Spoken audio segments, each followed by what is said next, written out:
Welcome to Indira Gandhi National Open University. Today, as part of this program, today we are going to see the topic bread labor. This is part of the course MGPE 006 Gandhi's Economic Thought. This topic is part of the Unit 5. I am Dr. G. Uma, working as a faculty in the School of Gender and Development Studies, Indira Gandhi National Open University. Welcome to this session. Dear learners, listeners and viewers, let us start introducing the topic. Gandhi had great regard and admiration for labor, whether bodily or physical labor, mental or intellectual labor.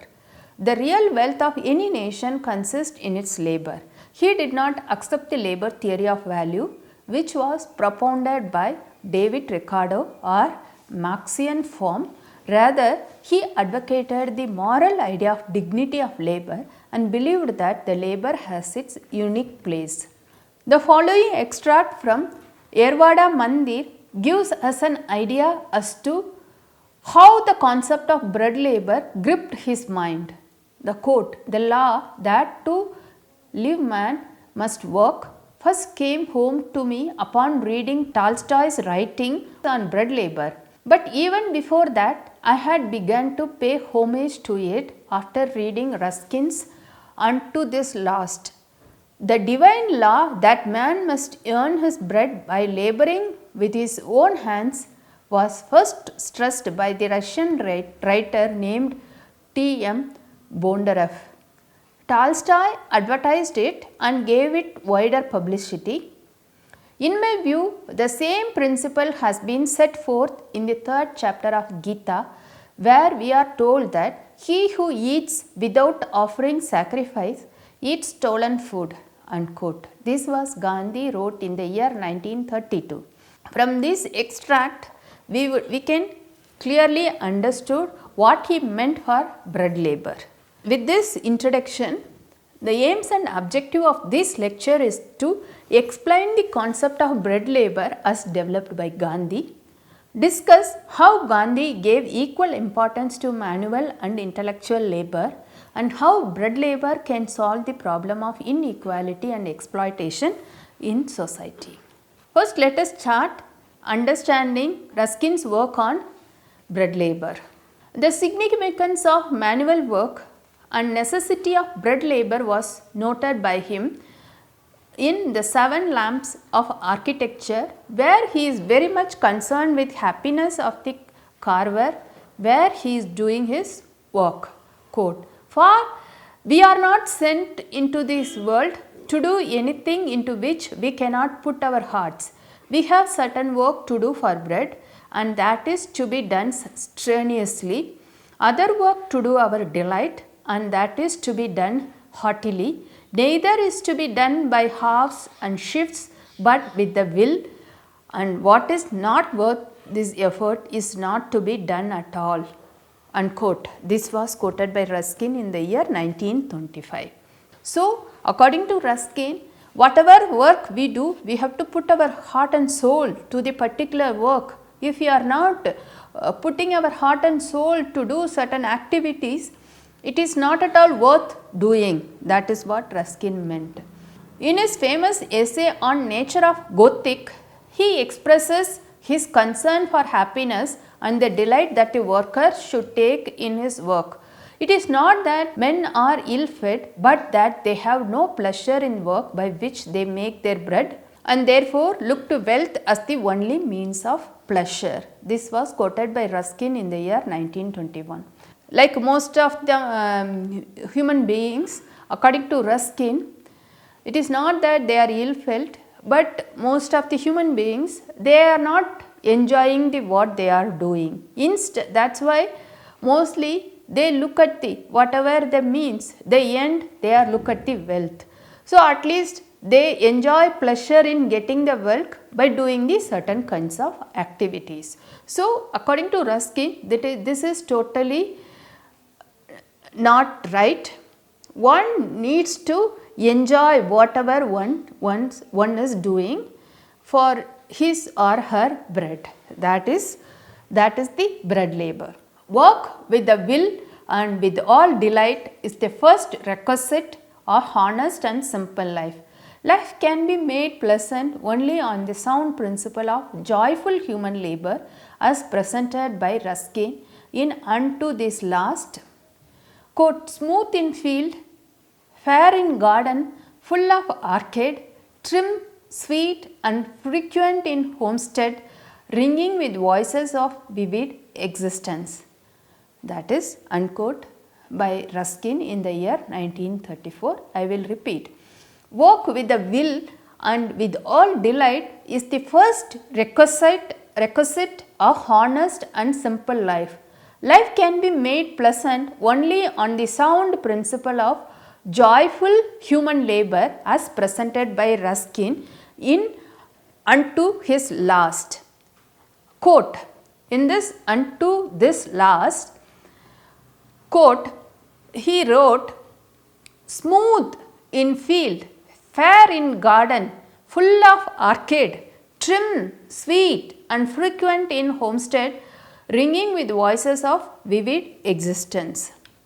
In the political economy of art, Ruskin wrote that all youths of whatever rank ought to learn some manual trade thoroughly, for it is quite wonderful how much a man's views of life are cleared by the attainment of the capacity of doing any one thing well with his hands and arms. Unquote in Ruskin when he write about the political economy of art.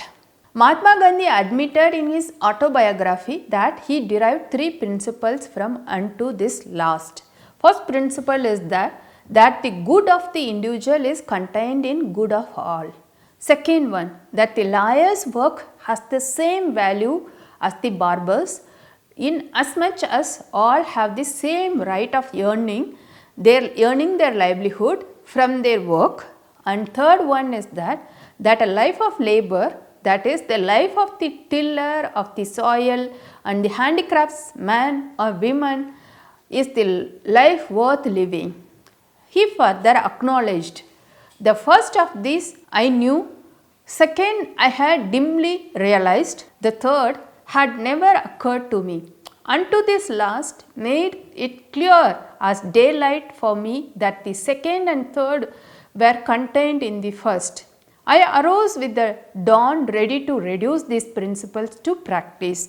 Second and third I will repeat. The second principle, Gandhi admitted in his autobiography that he derived three principles from Unto This Last. Second and third principle is reflecting on the first principle. I would like to repeat the second principle, that is that a lawyer's work has the same value as the barber's in as much as all have the same right of earning their livelihood from their work. The third principle is that a life of labor, that is the life of the tiller of the soil and handicraftsman or woman, is the life worth living. He further acknowledged, the first thing of this I knew, the second I had dimly realized, the third had never occurred to me. The life of the tiller or handicraftsman, according to Gandhi, is worth living. So, the third principle he never lived. The second principle according to Gandhi, that the lawyer's work has the same value as the barber's in as much as all have the same right of earning their livelihood from their work. He knew the first principle, that the good of the individual is contained in the good of all. The second, the last made it clear as a daylight for me, and the second and third were contained in the first. I arose with the dawn ready to reduce this principle to practice. Gandhi is ready to practice these principles in his life. This was quoted by Gandhi in the year 1927. What type of impact Gandhi had with regard to Tolstoy? Gandhi was also deeply influenced by the thoughts of Tolstoy, who warned the humanity of the impending peril if it neglected the value of bread labor. Referring to the Russian writer Bondarev, Tolstoy observes that his discovery of the vital importance of bread labor is one of the most remarkable discoveries of modern times. Tolstoy discusses the system of division of labor and said that a section of the society is in poverty while the other enjoys the fruits of others in the name of science and art. He said, Quote, science and art are beautiful things, but just because they are beautiful, they should not be spoilt by joining depravity to them. That is, freeing oneself from the man's obligation to support his own and other people's lives by labor. Next topic is manual labor. Gandhi practiced the ideal of bread labor in Phoenix settlement and Tolstoy farm in South Africa. Body labor was essential for certain hours of the day in the ashrams. There were various activities carried on such as agriculture, dairying, weaving, carpentry, turning, etc., which were must for every member of the ashram. Gandhi was of the firm opinion that the adoption of bread labor by one and all as necessary value of life would surely pave the way for the establishment of classless and casteless society. A millionaire cannot carry on his luxurious way of life for long, soon will get tired of this lifestyle of rolling in his bed all the day long and being helped to his food.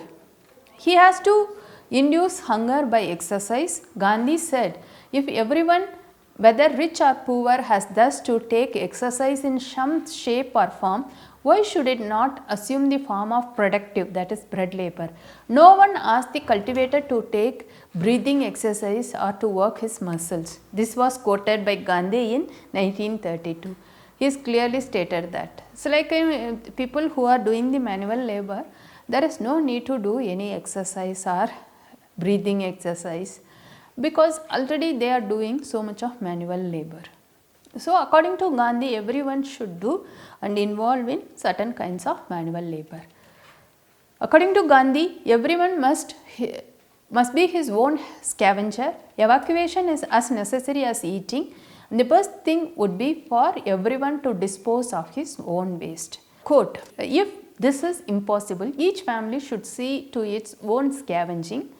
I have felt for years that there must be something radically wrong where scavenging has been made the concern of a separate class in society. We have no historical record of the man who first assigned the lowest status to his essential sanitary service. Whoever he was, he by no means did us a good, unquote. In his own words, quote, Brahma created his people with the duty of sacrifice laid upon them and said, by this do you flourish? Let be fulfiller of all your desires. He who eats without performing this sacrifice eats stolen bread. That is what Gandhi said. Gandhi further elaborated, everyone should deem it a dishonor to eat a single meal without honest labor. If we could shed the aversion to labor and adapt ourselves to unexpected changes of fortune, we would go a long way towards the acquisition of fearlessness and thus towards an upliftment of our national character. He further clarified, let me not to be misunderstood. I don't discount the value of intellectual labor, but no amount of it is any compensation for bodily labor which every one of us is born to give for the common good of all. It may be often is infinitely superior to bodily labor, but it never is or can be substitute for it. Even as intellectual food, though far superior to the grains we eat, never can be substitute for them. Indeed, without the products of the earth, those of the intellect would be impossibility. He clearly stated. I will repeat this. I want to explain further about this for our learners and listeners. It may be often is infinitely superior to bodily labor, but it never is or can be substitute for it. Even as intellectual food, though far superior to the grains we eat, never can be substitute for them. Indeed, without the products of the earth, those of the intellect would be impossibility. Next is what he talked about the intellectual labor. Gandhi remarked that intellectual labor is for the soul and is its own satisfaction. He said, in the ideal state, doctors, lawyers and the like work solely for the benefit of society, not for self. Obedience to the law of bread labor will bring about the silent revolution in the structure of the society. Gandhi wanted to stop the mad craze for white collar jobs and check the feeling of hatred towards physical labor. He said, "Under my system, it is labor which is the current coin, not metal. Physical labor done out of ignorance or compulsion can also not be termed as bread labor. Compulsory obedience to the law of bread labor breeds poverty, disease and discontent. It is the state of slavery. Willing obedience to it must bring contentment and health." What motivates for work?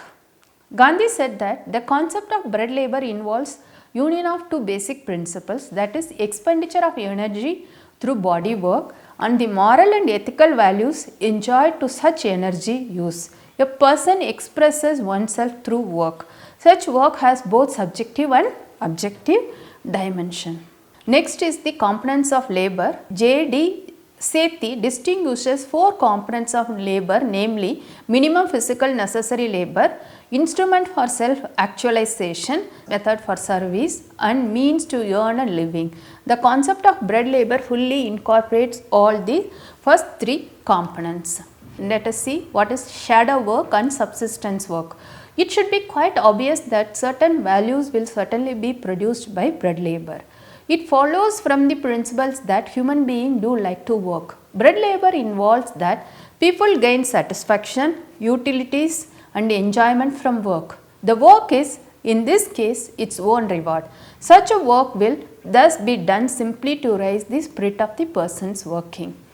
Subsistence work is nothing else but bread labor. The important point here is that the society or a person has to bring in the element of different value system, that of caring, loving and service. That the inversion of development, replacement of consumer goods by personal action, of industrial tools by convivial tools is the goal. There both wage labor and shadow work will decline since their product, goods and service is valued primarily as the means for ever increasing activity rather than as an end, that is dutiful consumption. Value in use and value in exchange. Let us learn value in use and value in exchange as part of the bread labor. Regarding the nature of production, virtually all things that satisfy basic needs will be produced. In addition, things and activities that bring joy to people and uplift them will be produced and performed. These are the values that have been classified as value in use. Even in the modern production system, a very large part of value in use are produced by the voluntary and unpaid work process.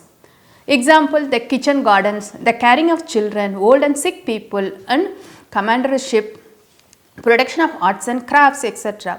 Even in modern society where the emphasis of production is on value in exchange and value in threat, the contribution of bread labor type work is inconsiderable. Based on this lecture, I would like to summarize that Gandhi had a great regard and admiration for labor, be it be bodily or physical labor, mental or intellectual labor. He noted that the real wealth of any nation consists in its labor. He did not accept the labor theory of value which was propounded by the David Ricardo or in Marxian interpretation. Above all, bread labor was essential for those who followed the life of non-violence and truth, as these principles percolate every possibility of exploitation, idleness and the possession of property for private profit. Gandhi wants every man to work according to his capacity and that too useful or serviceable work that will be sure remedy against the economic ills of the country. Thank you so much for listening patiently for this lecture. Let us meet again in some other session. Thank you so much.